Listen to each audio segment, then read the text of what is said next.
ilang linggo at buwan ang lumipas, ay dumating na nga ang panahon ng eleksyon at pagputok pa lamang ng kampanyahan, ay nakiisa na si Mang Nestor at Tandang Temyo sa partido ni Nanding. Hindi ko na masyadong idedetalye ang naganap na pangangampanya. Ang isasalaysay ko na lamang ay yung mga maaksyong tagpo. Habang nagmamaneho ang driver ng truck na ginagamit sa pangangampanya, ay nakikipag-usap ito kay Tandang Temyong. Dahil ayon sa matanda, ay may kailangan pa itong bilhin sa talipapa at tumuro sa kanto ng pamilihan. Doon ay nagpaalam ito kay Nestor, Nanding at Amado na kailangan na nitong umuwi at may bibilhin pa. Nagpasalamat naman ang grupo at nagpaalam na sa matanda. Lumarga na ang kanilang sinasakyan patungo sa bahay nila Nanding, habang hawak-hawak ni Nanding ang kamay ni Amado at pinagsasabihan ito ng mga bagay na dapat isaalang-alang. Tapos ay niyakap niya ito ng maigpit. Hinimas din ni Nanding ang balikat at likod ni Mang Nestor, tanda ng pasasalamat. Habang padaretso ang kanilang sinasakyan, ay may napansin ang driver na magbubuko na tumapo ng mga dalahin nito at nagkalat sa kalsada, dahilan upang tumigil sila. Agad namang dinungaw ni Mang Nestor ang kaganapan sa bintana, tapos ay lumabas ito ng sasakyan para tulungan ang lalaking nagdadampot ng buko. Habang dinadampot ito ay napansin niya na ang magbubuko ay mistulang ngilag na gilag sa kanya at para siyang iniiwasan. Nang mapatigil si Mang Nestor dahil namukaan niya ang taong iyon, agad siyang sumakay ng sasakyan at inutusan ng driver na bumuwelta at umatras. Nang sa di inaasahan, ay may nakakabayong lumapit sa likod ng kotse at naglabas ng mataas na uri ng baril. Sabay niratrat sila ng walang pasintabi. Ganun na rin ang lalaki sa harap nila. Habang si Mang Nestor ay namukaan ng magbubuko at ang ginulping rebelde, kaya agad pumasok sa isip niyang ito ay ambush. Inutusan niyang dumapa ang mag-ama at ilang kasama nila. Napuno ng hiyawan at iyakan ng paligid dahil sa tumitikwas sa gilid ng kanilang mga tenga at ulo ang mga balang hindi nila alam kung saan nanggagaling. Agad naman nilundag ni Mang Nestor ang mag-ama upang matakpan at hindi mapaano. Ilang saglit lamang ay sumalpok na ang kanilang sasakyan sa isang malaking puno dahilan upang ito ay tumigil. At sa awa naman ng Diyos ay nakatakbo ang driver nila nang hindi nasaktan. Ang ibang kasama naman nila ay pinatigil at pinatahimik ni Mang Nestor dahil alam nitong papasukin ng truck na kanilang sinasakyan. Agad namang umikot si Mang Nestor at umusal ng mga orasyong pangkubli o sabulag upang hindi sila makita ng mga ito. Animoy mga batang bitbit ni Mang Nestor ang mag-ama at inusalan niya ito ng sabulag. Tapos ay isinandal sa gilid ng malaking puno. Sinabihan niya din ng mga ito na huwag maingay at huwag na huwag mag-uusap kung hindi ay matutuntun sila ng mga taong iyon. Kaya binalikan ni Mang Nestor ang iba pa nilang mga kasamaan at isa-isa niya itong inilabas at pinagsabihan.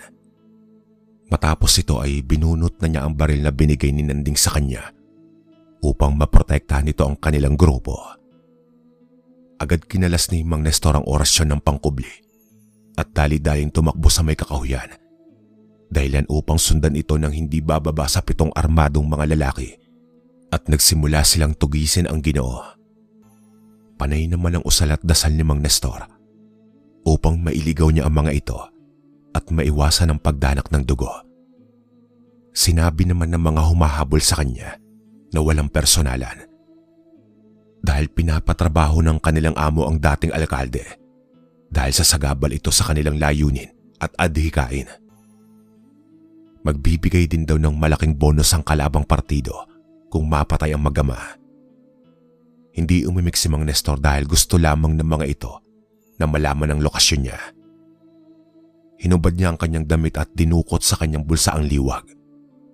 Isinubo niya ito at nag-usal ng isang maikling panalangin. Matapos ito ay pinagbababaril niya ang lokasyon ng mga tao ni Cabanjo. Agad naman itong nagsidapaan habang gumagante ng putok. Ilang bala din ang sinalo ng katawan ng Ginoo, subalit wala itong talab sa kanyang liwag. Patuloy itong lumakad ng nakaupo at pasilip-silip lamang. Na kapag may namataan si Mang Nestor ay agad nitong pinapaputukan. Hanggang sa ang 7 ay bumaba ng 5. 3 hanggang sa 2 na lang ang natira. Habang iniikutan ni Nestor ang kalaban, ay nagulat siya ng isang granada ang hinagis ng isa sa kanyang kalaban na agad naman niyang dinampot.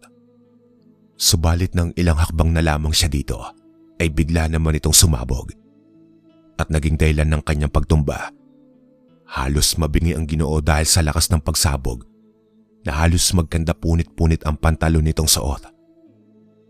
Paubo-ubo pa ito at mistulang nahihilo. Pero pinilit nitong gumapang dahil kung hindi ito gagapang ay iyon na ang magiging katapusan niya. Sumuot sa madadawag na talahib ang Ginoo at inantay na makapunta ang mga lalaking iyon. Nang makita ni Mang Nestor na nandun na sa pwesto ang grupo, ay pinaputukan niya ang mga ito. Dahil sa pagkagulat ay nagsipagtakbuhan ng mga rebelde at nagkanya-kanya silang tago. Habang inabot pala ng bala si Cabanjo sa may tagiliran at naiwang nakahiga sa lapag. Iyak ito ng iyak at nagmamakaawa kay Nestor. Subalit tinutukan ito ni Nestor ng baril upang kitilin ng buhay. Nang biglang pinaulanan siya ng bala ng mga kasama nito. Kaya habang umatras ay gumanti ito ng putok. Napuruhan nito ang isa sa mga lalaki at sumalampak. Habang tumatakbo si Mang Nestor ay ibinato na niya ang hawak niyang baril. Dahil sa ubos na ang bala nito, binalikan ni Mang Nestor ang mga kasama niya. Subalit habang ito ay naglalakad, ay nakasalubong nito ang lalaking nakalaban niya na magaling gumamit ng gulok.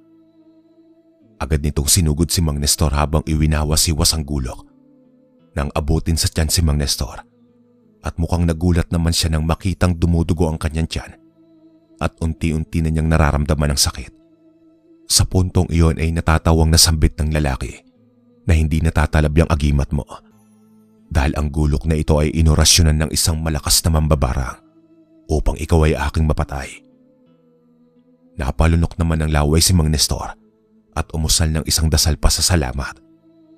Sabay nakipagsabayan sa lalaking may gulok. Ilang wasiwas pa ang ginawa nito at nadali niya ang kanang braso ni Mang Nestor. Dahil sa pinsala ay nakalaylay na lamang ito. Kaya naman umatras muna si Mang Nestor upang bumuelo. Halatang halata na ang pagod at hirap sa kanya. Subalit bumulong ito at iniihip sa kanyang kaliwang kamay at ikinarga na nito ang pinakamalakas na orasyon na kahit makaisang tama lang siya. Dumating na sa puntong ito ang sabayan nilang dalawa. Umatake ng pasaksak ang kalaban at isang suntok naman ang ipinalit dito ni Mang Nestor. Nakakalungkot man ay tumagos ang gulok sa mga braso ni Nestor. Subalit hindi naman ito masyadong nagdulot ng malalang pinsala sa kanya. Pero kung pababayaan ay posibleng lumala. Ang suntok naman ni Mang Nestor ay napakalakas dahilan upang umikot ang leeg ng lalaking tinamaan nito at humandusay sa lupa ng walang buhay. Gulat na gulat ang mag-amang Nanding at Amado nang makita nilang naglalakad si Nestor na sugatan at puno ng pasa ang katawan. Halos mag-iyakan ng mga ito nang makita ang Ginoo at ang kanyang sitwasyon. Dumating sa puntong iyon si Mang Temyong na kasama ang mga pulis at ambulansya upang tulungan ang mga nasugatan dahil sa insidenteng iyon. Hanggang sa madala na rin si Mang Nestor sa ospital at ito ay tuluyan ng gumaling. Magandang araw sa lahat at sa mga masusugid na tagapakinig ng channel ni Ang Manlalakbay.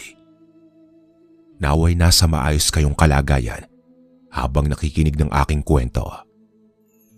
Ang kwentong ito ay ang pagpapatuloy ng mga totoong engkwentro ni Lolo Nestor na nakilala sa buong San Juan Abra bilang Nestor Acero. Para sa mga bago sa channel na ito ni Sir Froy, ay mapapakinggan mo ang Nestor Acero Part 1 sa may description. Pakiclick na lang po ng link.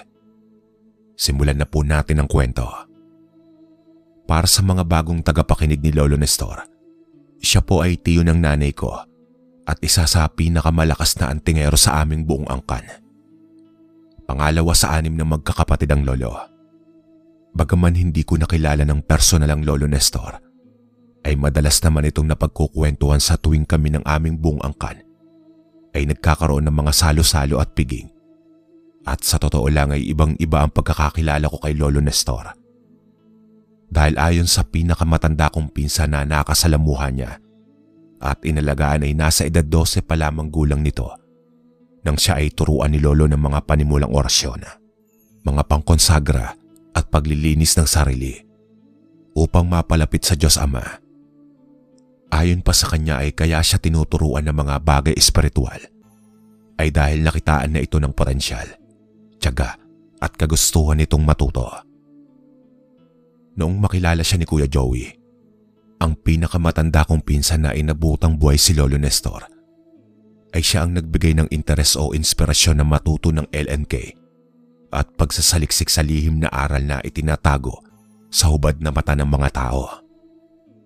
Sa pagkakaalala ko, naikwento sa amin na pumasok sa pagiging pulis si Lolo Nestor noong kailanganin ng pamahalaan ng serbisyo niya dahil sa kaguluhang mga nagaganap. Ayon pa kay Kuya Joey, na noong panahong iyon ay hati ang sinusunod ng mga pulis. May mga kanya-kanya silang pinapanigang paniniwala dahil sa administrasyong iyon. Dahil sa kalituhan ay karamihan ng mga sundalo ay sila-sila na rin ang nag-aaway o nagpapatayan. Ang buong Pilipinas ay nabalot ng matinding kaguluhan. Nag-aaklas ang mga ito at naging dahilan ng mga kudeta sa buong parte ng bansa.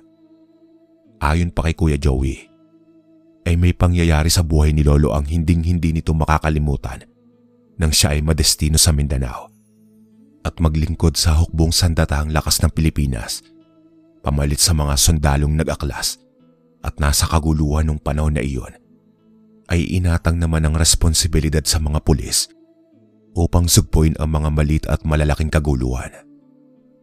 Ayon sa Lolo Damian namin na bunso sa magkakapatid, ay may tangan si Lolo Nestor na isang pangmataas na uri ng liwag mula sa kalikasan at mga aral na kinaloob at mula sa kanan o panig ng Diyos Ama. At ang tinutukoy dito ay ang kanyang liwag ng itim na kabibe. Base sa mga kamag-anakan naming mga veteranong mga antingero, ay epektibo sa gera o engkwentro ang liwag na ito. Subalit hindi na niya idintalya ang mga kakayahan ng liwag at nagbigay lang siya ng iilan. Dahil pinaniniwalaan sa amin na isa ito sa pinakamalakas na liwag ng hiwaga. At ayon pa sa kanila, ay ang magtatanga ng kabibing itim ay may mga angking kakayahang gaya ng tagaliwas o hindi katatabla ng bala, taga, saksak at tadtad. Umiinit din ito kapag ang may tangan ay nalalapit sa isang engkwentro o gulo. Bihirang-bihira ang pagkakaroon ng ganitong gamit. At kung meron man ay ito ang paboritong gamit ng mga NPA o rebelding grupo. Dahil nga naman kahit sumisid ka sa lupon ng mga bala, ay hinding-hindi ito tatagos o lulusot sa katawan ng may tangan. Ayon pa kay Lolo Damian, na ang unang engkwentro ni Lolo Nestor sa grupo ng mga NPA ay tinawag na Oplang Galugad. Sa pagkakatanda ni Lolo Damian, ay 15 sila Lolo Nestor sa grupo kasama ang kanilang opisyales o hepe. Dahil may natanggap silang report na doon matatagpuan ang kanilang pinaghahanap na utak ng kaguluhan sa Maynila. Umaga bandang 7 ay nagsimula na ang kanilang operasyon upang suyurin ang dinadaanan at ang mga lugar na tinatahak ng nasabing grupo. Halos 3 oras na silang nagpapatrol paikot-ikot sa mababaw na bahagi ng gubat nang may pag-iingat. Dahil posibleng may iniwang mga mina o landmine ang mga NPA. Isang putok ang umalingaw sa tropa, kaya agad naman silang nagsidapa at kalmadong inaantay ang hudyat ng kanilang hepe upang gumanti ng putok. Halos umubos sila ng ilang minuto sa pakikipagpalitan ng nagbabagang mga bala. Umaatikabo ang naging bakbakan ng grupo ng mga ito laban sa mga NPA na nakasagupa. Huminto ng panandalian ng putukan sa gitna ng dalawang grupo. Agad namang nagutos ang hepe na asikasuhin ng mga sugatan at tulungan ng mga nasaktan. Anya ng hepe sa kanyang mga tauhan ay maganda at maging alisto ang mga ito. dahil hindi nila alam kung ano ang mga posibleng maganap. Nang masigurado na humupa na nga ang laban, ay dahan-dahan silang lumapit at nanigurado sa kanilang kapaligiran. Ilang sandali lamang ay bumungad na sa kanilang mga mata ang lagim ng bakbakang naganap na halos magpabaliktad sa kanilang mga sikmura dahil sa mga laman loob at dugo ang nagkalat sa paligid. Ang ibang kasama naman ng Lolo Nestor ay pinanghinaan ng loob dahil sa pangyayaring iyon. Hindi ka nais-nais na senaryo ang makikita sa lugar ng labanan. Tinipon nila ang mga bangkay ng mga nasawi na parang kaswal lamang at walang halong pandidiri. Kahit na nanunuot ang lansa at baho ng dugong kumalat sa paligid ng mga katawan ng NPA, ay kanila pa ding inirespeto at binigyan ng magandang libing kahit na papano. Matapos naman nilang gawin ito, ay tumawag na sila ng responde sa kanilang kampo upang mabigyan kahit karagdagang baril, bala, mga pagkain at tubig. Inutos din ng kanilang hepe na bigyan ng maayos na libing ang mga nasawi, kahit anumang relihiyon ang mga iyon. Pero kahit na may nakasagupan sila, ay tuloy pa din ang buhay ng mga pulis. Sabi nga ng iba ay malasagan, masugatan ay tuloy pa din ang laban. Matapos nilang makapagpahinga ng ilang mga oras, ay dumating na ang kanilang itinawag na rescue mula sa kanilang kampo. Agad silang lumapit at nagkarga ng mga bala at mga restak ng kanilang mga granadang nagamit. Inasikaso naman ng medic ang mga sugatan, subalit nagsabi pa din silang sasama pa sa patrolya ng grupo. Nagulat ang kanilang hepe dahil sasama pa din sa kanila yung 2 sugatang kasamaan. Ang labis naman na ipinagtataka ng medic na tumingin sa kanilang 2 ay wala itong mga tama ng bala. Subalit makikitang butas-butas ang kanilang mga suot na uniforme at pantalon. Bukod sa pasa sa dibdib at yan, ay walang kahit anong tama ng bala o gasgasang natamunga ng 2 ito. Ang inaakala nilang daplis ay hindi pala talaga tumama o kumonekta sa kanilang mga katawan. Manghang-mangha naman ang mga kasama nila dahil sa nakita nilang pangyayari. Ayon pa sa mga ito, na nakita daw niya kanina si Dario na sinasalubong yung mga bala ng baril. Kaya napa-sign of the cross na lamang siya dahil ang akala niya ay patay na si Dario. Subalit mahina nitong bulong sa mga kasamaan na bakit pasa at karampot na gasgas lamang ang natamo nito na nagpaisip sa kasama nitong nalilito. Ang isa namang kasama na may balot pang benda sa ulo ay nakita si Nestor na nasabugan ng granada. Subalit mistulang walang talabang sumabog na granada dahil matapos matumba nito ay pinagbag lamang ni Nestor ang pinagsabugan at doon ay litong-lito ang mga kasama nila sa serbisyo ng kung anong meron sa 2 ito. Ayon naman kay Lolo Nestor ay kaya daw puro pasa ang likod nito ay dahil nabugbog ang likod niya kasi tumama sa isang malaking katawan ng puno ang parting nasaktan. Dahil matapos damputin ang hinagis na granada ng kalaban, ay medyo malayo daw siya dito.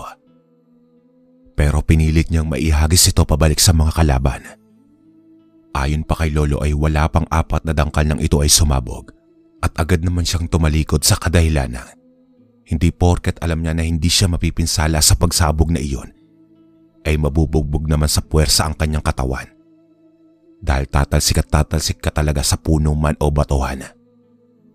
Halos pagdudahan sila ng kanilang mga kasamaan dahil sa mga himalang nasaksiyan ng mga ito.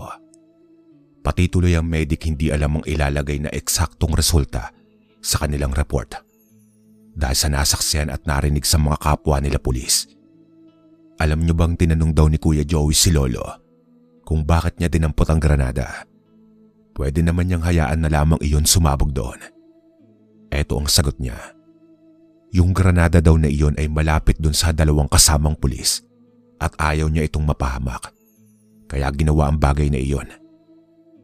Matapos ang mga pag-uusap at nang masigurado na nilang ayos na ang lahat at kargado na sila ng mga bagay na kailangan, ay lumakad na ulit sila sa kasukalan ng gubat upang tugisin ang natitirang grupo.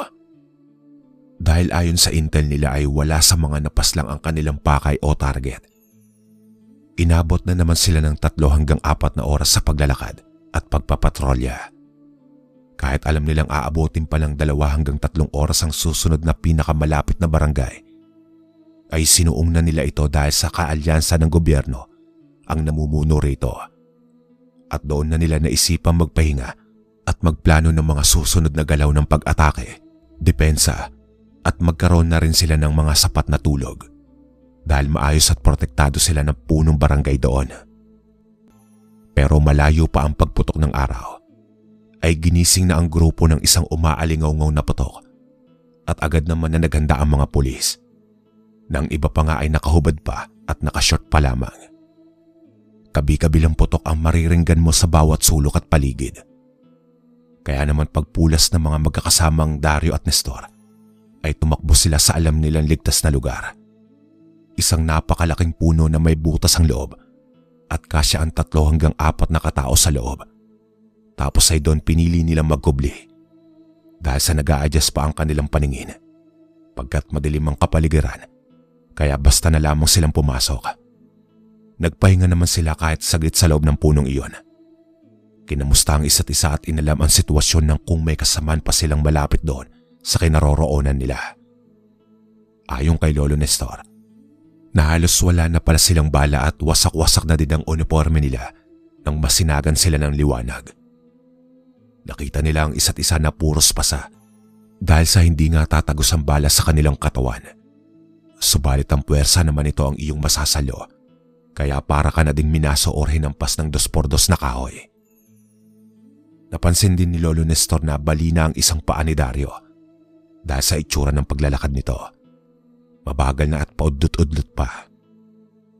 Nang mapagdesisyonan na nila na kailangan na nilang tunguhin ang lokasyon ng kanilang mga kasamaan, ay agad kinapa ni Lolo Nestor ang mapa at kompas nito sa kanyang bag. Subalit laking pagtataka nito nang masalat ang isang malaking butas mula sa pagsabog na hindi matukoy na bagay. At doon marahil nahulog ang mga kinakailangang gamit.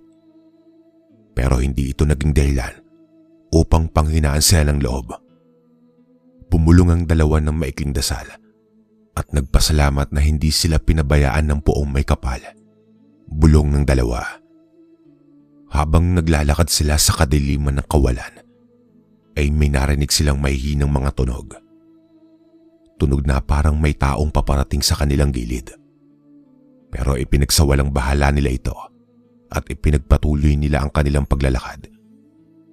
Nang may naalinagan silang naggapas sa pawid at malalaking dahon ng nyug sa hindi kalayuan. Agad din nilang napansin dahil sa may umiilaw na sulo na nasa labas ng bahay nito. Upang matunto ng lokasyon ng kubo ay minarkahan na nila ito sa kanilang mga isipan. Agad silang nagmadali upang makahingi ng tulong sa kung sino man ang taong nasa loob ng bahay na iyon. Subalit bago pa sila pumasok ay nagbabala na si Dario na kailangan nilang mag-ingat dahil sa baka kasapi o kaanib ng grupong mga NPA ang nakatira sa bahay na iyon at bigla na lamang silang paputukan o gawan ng masama. Tumango naman si Lolo Nestor upang sumang-ayon. Dahan-dahan silang lumapit. Ang ipinagtataka lamang na magkasama ay kung bakit o saan nanggagaling ang napakabahong amoy nito na habang ikaw ay papalapit ay lalong tumitindi ang amoy. Ayon pa kay Dario, kapansin-pansin din sa bakuran nito ang mga nakasampay na mga pinatuyong karne na sa tansya niya ay hindi bababa sa 10 hanggang 15 piraso ang mga nakasampay.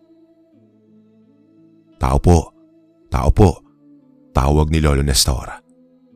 Agad na may lumabas na isang matandang babae na sa tansya ni Lolo ay nasa edad 70 hanggang 80. Pero kahit na gano'n ang itsura nito, ay hindi mo ito mababakasan ng katandaan. Mukha pa daw kasi itong masigla at malakas. Magandang gabi sa inyo mga iyo. Ako nga pala si Aling Basyon. Ano ang atin? Yan daw ang mismong sinabi ng matandang babae.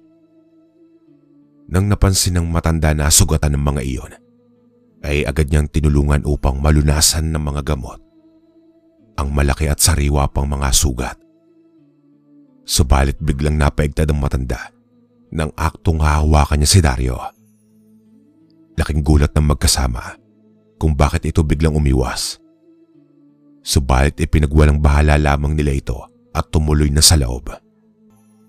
Matapos makapasok sa loob ng bahay, ay pinaupo ni Lola Bastiona ang dalawang Ginoo sa isang mahabang bangkuan at doon niya inabutan ng mga dahon na pwedeng ipangtapal at mga benda. Sa puntong iyon ay nag-usisa na ang matandang babae na ubod ng tsismosa. Tanong ng Aling Bastion sa dalawa at doon ay nagkwento sila tungkol sa engkwentrong naganap at kinasadlakan nila hanggang sa kung paano sila napunta sa bahay nito. Nagpaalam lamang ang matanda na kukuha ng pagkain at maiinom. Inulit ni Lolo Nestor ang habilin sa kasama na lubang mag-ingat dahil sa posibleng panganib. Labis ang pagtataka sa mga mukha ni Dario at Nestor. Naitanong sa sarili na kung bakit ganun si Aling Bastion. Dahil mababakas mo ang katandaan nito. Subalit nakapagtataka na malakas pa ito at napakaliksing kumilos. Tapos ay mainam pa rin gumalaw. Na madalas kasi sa mga taong umiidad ng ganoon ay nakaratay na lamang sa higaan o panay na lang nakaupo. Sabi ni Dario pilit naman siyang kinukumbinsi ng kasama na natural lamang iyon dahil panay sariwa ang meron sa probinsya. Kaya bumabagal ang proseso nito ng pagtanda. Habang nag-uusap ang dalawa, ay pumasok na lamang ang matanda na may mga dalang pagkain at tubig. Hinanda niya ito sa lamesa at tinawag na ang dalawa upang kumain. Dahil sa respeto sa taong tumulong sa kanila, ilang sandali lamang ay lumapit na rin sila sa lamesa at umupo. Nakita nila na isdang prito at tumpok ng kanin ang nakahain. Inabot ni Lolo Nestor ang baso at umaktong iinom. Subalit natigilan siya nang malanghap niya ang amoy ng baso. Laking gulat daw nito dahil amoy na amoy ang napakalansang nabubulok na hindi niya daw maintindihan kung ano. Halos bumaliktad ang sikmura niya nung naamoy niya ito. Pero hindi niya ipinahalata dahil alam niya ang posibleng maging sitwasyon nila ni Dario doon. Kaya umakto siyang lumagok at nilapag ang baso. Abot-abot naman ang papuri ni Lolo Nestor sa matanda upang mailis ang mga tanong nila sa kanila. At sa puntong iyon ay kinuha daw ni Aling Bastion ang momentum at ito naman ang nag-usisa sa kanilang dalawa. Dahil nagsisimula na itong magtanong tungkol sa personal nilang buhay, mga anak, asawa, kapatid at pati na rin ang mga magulang. Daglian naman naputol at lumumbay ang ginang nang may marinig siyang tumatawag sa labas ng kanilang maliit na bahay. Agad naman niya itong tinungo at sinalubong ang kanyang asawa at anak upang kausapin tungkol sa kanilang mga espesyal na bisita. Pumasok ang dalawa sa loob ng silid na tanaw at rinig ang magpamilya habang nag-uusap. Sinabihan ng matandang babae na may bisita sila ngayon na 2 pulis galing sa engkwentro. Tapos ay tumawa ito ng mabilasik at nagwika ang anak nito na sila pala yung nakita namin na tumatakbo papalayo. Inang, mag-ingat kayo, may karga ang 2 iyon. Dahil nakita ko mismo sa taas ng puno na ang isa sa kanila ay nasabugan ng granada. Subalit walang pinsalang natamo. Sumingit naman ang ama nito at nagwika naman ng, Aba, ang panahon nga naman ay nagbibigay sa atin ng kasaganaan. Bukod sa mga nakuha namin ng mga patay na pulis at mga rebelde sa may paanan ng bundok, ay may buenas pang 2 maayos pa. Kaya kailangan natin silang masilo upang makain ng buhay. Akalain mo na makakakain na tayo ng sariwang laman. Nang marinig ito ni Nestor at Dario, ay nangilabot sila at nagsimula ng kabahan. Agad namang umisip ng paraan si Lolo Nestor na kung paano nila tatakasan ang pamilya ng aswang na iyon. Subalit tanging paglunok na lamang ng laway ang nagawa nito dahil sa kaba at kilabot na nadarama.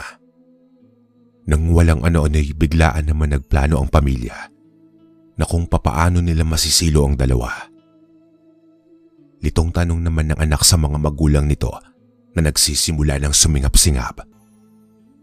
Huwag kang mag-alala. Maya-maya ay makakatulog na ang dalawa dahil sa inilagay kong baguit. Ito ay isang uri ng malit na insekto na halos sinlaki lamang ng kuto. Subalit may nakakabilib na abilidad. Sabi nila na kapag nalasahan mo ang katas nito o mismong ito, ay magkakaroon ng negatibong balik sa iyo. Kaya naman takot ang karamihan ng mga nilalang dito. Kanina ay inorasyonan ko na ng lason na magpapaparalsa sa kanila upang hindi sila makagalaw at makain natin ng buhay. Dagdag pang wika ng matandang babae. Samantala ay hindi naman na nagsayang pa ng oras ang dalawa. Marahan nilang binutas ang dingding na gawa lamang sa manipis na pawid. Gamit ang kanilang combat knife ay hiniwa nila ito ng napakarahan upang hindi marinig ng mga nilalang na iyon. Matapos ito ay nagsimula na naman silang pumulas ng takbo. Nang sa pag-aakala nila ay malayo na sila, ay bigla ang may tumawa sa hindi kalayuan. Sana man lang ay nagpaalam kayo sa amin bago kayo lumarga para hindi na namin sana kayo hinabol. Wika ng asawa ni Aling Bastion. Sinasabi niya ito habang nagsisimula na siyang magpalit ng anyo sa malademonyong itsura. Dahil dito ay kinain na nasindak ang dalawang magkasama. At sa pagkakataong iyon tinipon ni Lolo Nestor ang kanyang natitirang lakas ng loob upang kumaripas naman ang takbo. Mabilis naman itong kinapa ang kanyang liwag na itim na kabibe. Sa pagkakataong iyon ay lumuluha ito ng langis. Senyales na may masamang nilalang sa paligid. Agad niyang binulungan ito ng dasal at doon niya ito isinubo. Matapos niya itong gawin ay hinawakan niya ang bibig ni Dario upang mapatahimik ito. Sabay tumingala sa langit at humingi ng tulong sa Diyos Ama. Sa puntong iyon ay handa na siyang makipaglaban para sa kanilang buhay. Nang walang ano-ano'y biglang bumagsak pabulusok sa harapan nila ang isang nilalang na may mahabang leeg at ubod ng dami ng matatalas at nakakakilabot na mga ngipin. Inatake ito ni Lolo Nestor gamit ang jungle bolo at nakipagpambuno sa nilalang sa dilim. Kapansin-pansin na ang kamay ng nilalang na hawak ni Lolo ay umuusok na para bang nasusunog. At kitang-kita ni Dario na kung papaano ibalibag ni Lolo ang aswang na para bang itong laruan lamang. Dumagundong ang kada sa lampak nito sa lupa, tanda ng lakas ng pagbalibag. Kinargahan ni Lolo ang kanyang kanang kamay ng isang uri ng tigalpo kontra aswang at sabay suntok sa tagiliran ng nilalang. Ayon kay Dario halos mawasak ang tagiliran ng aswang matapos itong tamaan ng suntok na ubod ng lakas. Samantalang sa kabilang banda naman ay lumapag ang dalawa pang mga kakaibang nilalang. Ang isa ay mistulang aso. Subalit ang mga balahibo nito ay parang matatalas na bubog sa basag na bote. At ang isa naman ay itsurang toro na may umaapoy na mga mata at may napakahabang dila na wari may buhay at umaatake ng kusa. Dahil sa sugatan ng amang aswang na napuruhan ni Lolo, ay sumali na rin sa laban ng dalawa pa. Habang nilalabanan ni Aling Bastion si Lolo, ay inutusan nitong hanapin ang sugatang kasama ni Lolo. Marahil ay hindi pa daw ito nakakalayo. Utos nito sa kanyang anak. Ang ipinagtataka ni Dario ay halos ilang di pa lamang ang layo niya sa mga ito. Subalit mistulang hindi siya nakikita at halos maihina nga siya sa takot dahil langhap na langhap niya ang baho ng hininga ng anak ng aswang. Agad namang ikinarga ni Dario ang pinakamalakas na nalalamang tigalpo sa kanang kamay nito at isinuntok sa binata. Dahil sa sobrang lakas ng suntok dito ay tumilapon ito ng dalawa o higit pang dipa. Sabay na mataan ni Dario na ito pala ay nawalan na ng malay. Dahil sa galit ni Aling Bastion ay umatungal ito ng ubod ng lakas. Pahiwatig na hindi na niya bubuhayin si Lolo Nestor at Dario dahil sa kanilang ginawa sa asawa at anak nito. Agad namang kinapa ni Lolo ang kanyang tagiliran dahil naramdaman niyang may mainit na likidong umaagos rito. Sa puntong iyon ay nakumpirma ni Lolo Nestor na may tama siya sa tagiliran. Subalit hindi ito naging hadlang upang panghinaan siya ng loob. Patuloy itong bumubulong sa sarili at nag-uusal ng mga orasyon at engkantasyon. Doon ay tumayo na ang amang aswang na lupad upang gupiin na si Lolo. Hindi ininda ng aswang ang pinsala nito na natamo mula sa atake ni Lolo. Subalit hindi na ito ganong kaepektibo gaya ng laban nila kanina. Si Aling Bastion naman ay hindi masyadong masabayan ni Lolo dahil mabilis itong kumilos. Sa tuwing aatake naman ng asawa nito ay nasasalag ni Lolo. Pero palihim na umaatake naman si Aling Bastion na palaging nakakatama kay Lolo. Tumalong pa atras si Lolo at umusal ng mga buhay na salitang pamproteksyon at ibinakod sa kanyang katawan ng baluti ng Arkanghel Metatron. Matapos ito ay siya naman ang sumugod. Sandamakmak na palitan ng mga pag-atake ang mga aswang kontra kay Lolo Nestor. Ayon pa kay Dario, halos mabali at mabuwal ang mga puno dahil sa labanang nagaganap. Nang pilitan namang karga ng bala ni Dario ang kanyang baril, ay doon nagsimula itong magpapatok. Nakuha nito ang atensyon ng dalawang aswang. Kaya naman nang makabuelo si Lolo, ay nagpakawala ito ng isang napakalakas na suntok. Dahilan upang matumba at mawalan ng malay sa pangalawang pagkakataon ang amang aswang. Matapos ito ay tumigil ang pag-atake ni Aling Bastion at pinili nitong kuhain ang asawang walang malay at gayon na rin ang anak nito na hindi pa nagigising. Walang sinayang na sandali ang nilalang at agad nang tumakas sa madadawag na punuan. Hindi pa tayo tapos mga ginoong pulis. Babalikan ko kayo at ipaghihiganti ang aming pamilya. Banta nito sa sugatan at patumba ng si Lolo Nestor. Hindi na nagawang habulin ng dalawa ang magpamilyang aswang dahil maging sila ay napakatindi ng pinsalang natamo at halos paubos na din ang pondong lakas ni Lolo Nestor. Dahil sa natamo nitong pinsala at pagod ng katawan, ay naupo si Lolo sa isang malaking batuan. Kaya naman tinulungan siyang nagpahinga ni Dario. Ilang minuto muna silang nagpahinga at nang masigurado nila na wala na ang mga aswang, ay pumulas na naman sila ng takbo. Walang usap-usap at panay-senyas lamang. Dasal ng dasal si Mang Dario na sana ay matagpuan na nila ang kanilang mga kasama at kampo. Nang makabalik na sila sa pinangyarihan, ay nakita nila ang lagim ng gera. Mga kasamang walang buhay, mga putol na katawan, at iba't iba pang mga nakakapagpabaliktad ng sikmura. Subalit napawi ang iyak ng dalawa nang may sumigaw at sinambit ang pangalan nila. Isang pamilyar na boses, ang boses ng kanilang hepe. Sa kanilang paglingon ay nakita nila ang iba pang mga kasamaan. Bagamat sugatan ay dalawa lang ang nalagas sa mga iyon. Dahil sa pagkakaligaw at nahulog sa mga batuhan, marahil doon nakuha ng mag-amang aswang ang mga bangkay ng kanilang mga kasamaan. Laking pasalamat ng mga ito na maayos ang iilan at yung mga MPA na tinutugis nila ay kanilang naubos. Halos isang oras din ang lumipas bago dumating ang kanilang mga rescue at mga backup. Ilang buwan ang lumipas mula ng huli naming engkwentro ni Dario sa pamilya ng aswang na nakasagupa ng aming grupo. Ayon kay Lolo Nestor, ay galing siya sa amin sa Tarlac at nagbabakasyon muna. Hindi dahil sa gusto nito, kundi hiniling ito ng aming hepe. Kaya hindi niya sinayang ang pagkakataong ito. Dahil ang tunay na pakay ni Lolo ay ang madagdagan pa ang kaalaman nito sa espiritual.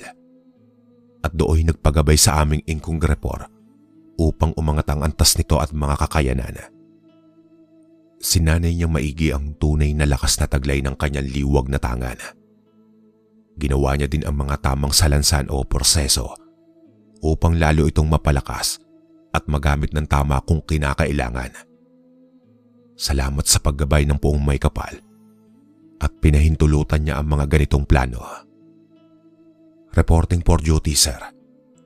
Matikas na bati ni Lolo sa loob ng opisina ng hepe opisyal. Base sa reaksyon ng hepe, ay gulat na gulat itong sinalubong ng isang mainit na pagkamay at pangangumusta ang Lolo Nestor. Subalit matapos ang masayang kamustahan, ay naging seryoso ang pag-uusap nila ng hepe tungkol sa mga nangyari noong nakaraang buwan. hindi na idinetalye ni Lolo ang ibang usapan nila. Matapos nilang mag-usap na masinsinan ay napansin ni Lolo na malungkot ang kanyang opisyal. Kaya agad niyang hinimas ang likod nito at pinagaan ang nadaramang lungkot.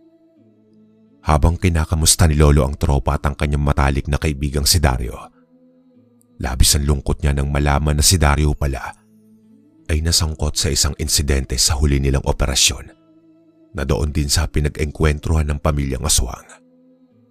Agad daw inalam ni Lolo ang mga detalye at mga importanteng impormasyon kung ano ba ang nangyari sa operasyong naganap kailan lang.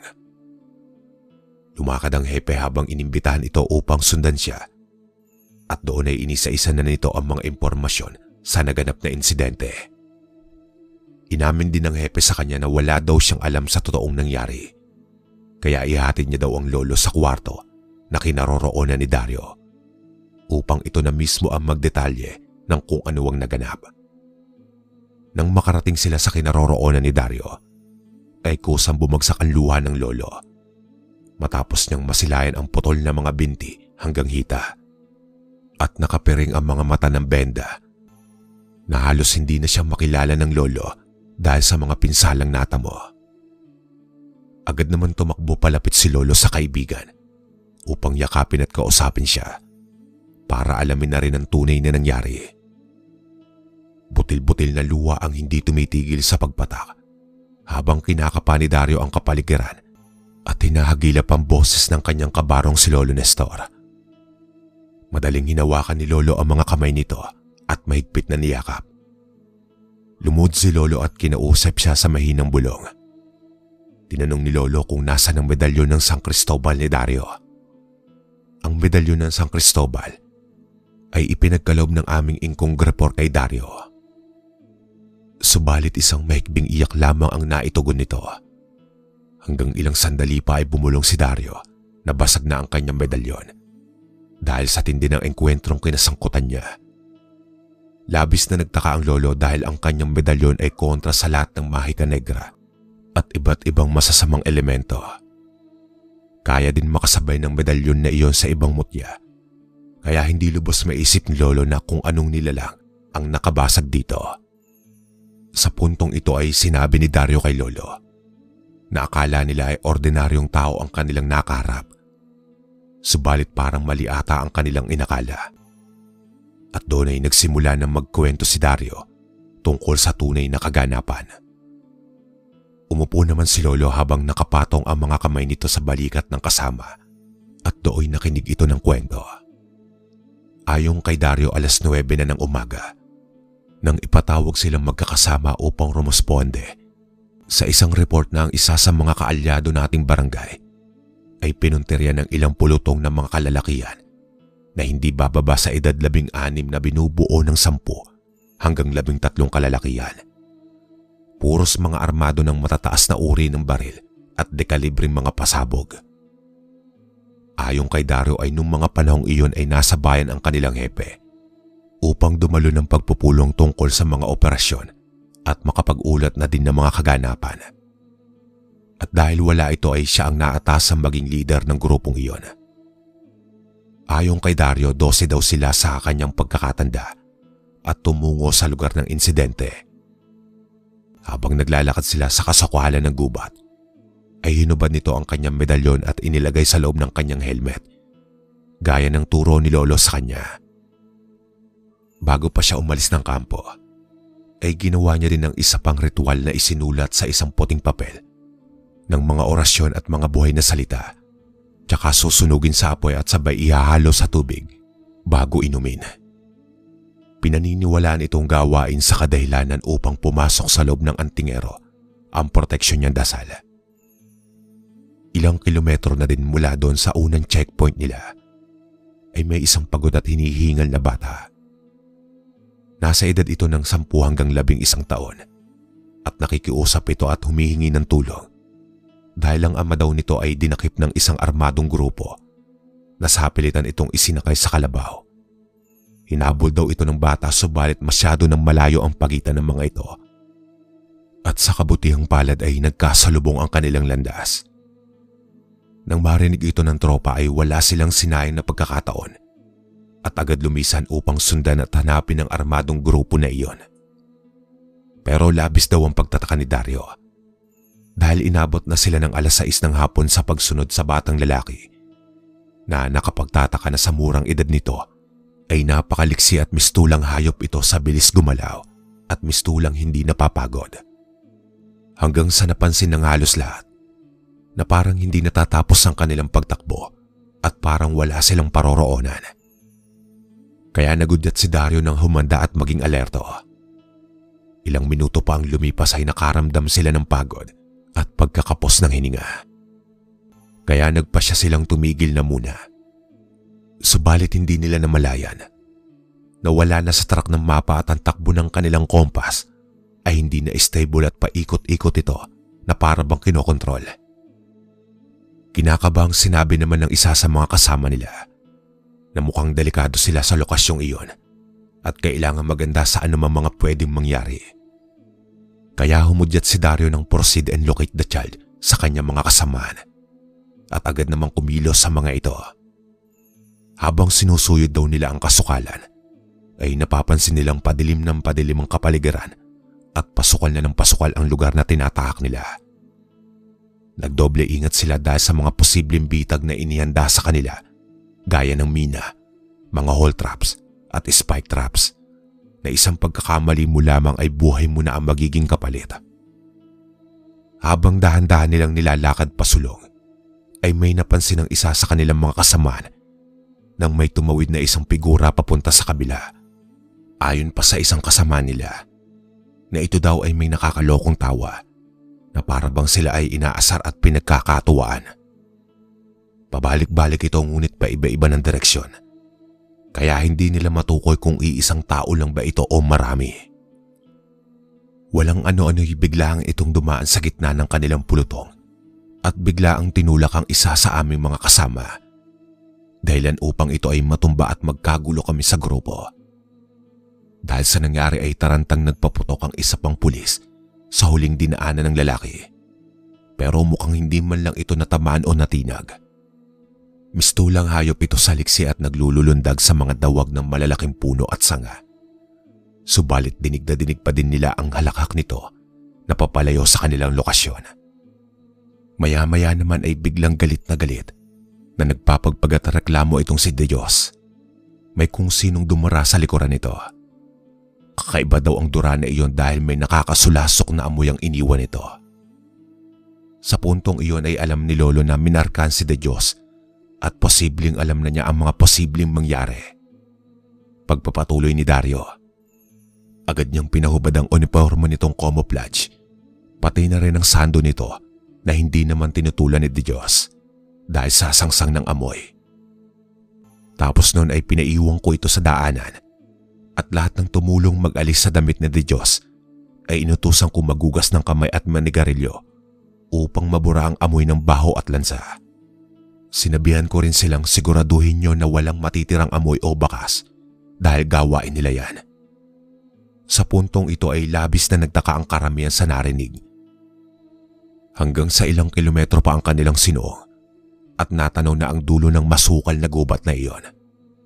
Subalit laking pagtataka ng lahat ng utusan ko silang mag-head count. Grabe ang aking panlulumo dahil nalaman namin na wala na si De Dios at labis na ipinagtaka ng iba pang katropa dahil nasa gitna ito nakapwesto at imposibleng maiwan sa loob. At isa din sa ipinagtataka ng lahat ay halos walang matagpo ang bakas nito. Kaya minabuti na naming tuntunin ang pinakamalapit na barangay upang makapagpahinga at palipasin ang gabi. Hanggang sa mga oras na iyon ay missing in action pa rin si De Dios at nakarating naman kami sa isang malit na barangay na tinulungan kami sa aming mga pangangailangan. Kinabukasan ay sinuong ulit nila ang lugar kung saan nawala si De Dios. Ipinag-utos ni Dario din na bantayan ng isa't isa or magpares-pares. Sa puntong ito ay labis na ang aming nagiging takot dahil malayo pa lang kami ay natanaw na namin ang iba't ibang anino na padaan-daan at panay tago sa mga puno.